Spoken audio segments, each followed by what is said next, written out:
Shalom chez vous, que la paix de l'Éternel qui surpasse toute intelligence nous soit donnée de la part de notre Seigneur Jésus-Christ.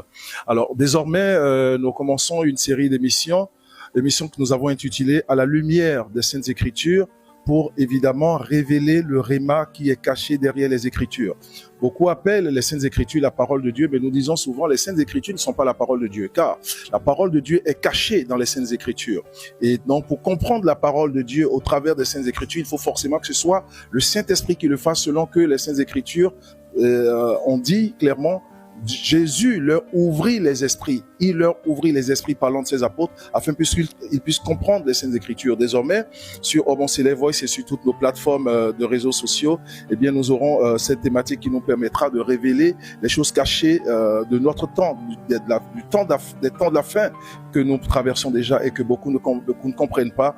Des hommes de Dieu ne le comprennent pas. Le corps du Christ, des enfants de Dieu ne le comprennent pas. Des pasteurs ne le comprennent pas. Je veux dire, des prophètes, des dirigeants des églises ne le comprennent pas parce que la vérité de la parole, de la connaissance révélée de Dieu n'est pas forcément donnée à tout le monde. Ce dont nous allons parler pour ce premier numéro, c'est le retour du Christ.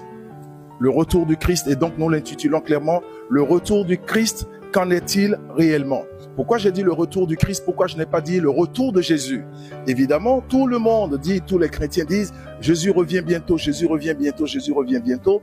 Mais nous disons réellement, c'est le Christ qui revient.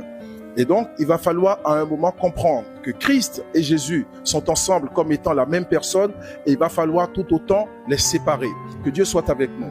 Entrons donc déjà dans la première partie, je vais dire, de notre développement pour comprendre qui est Jésus.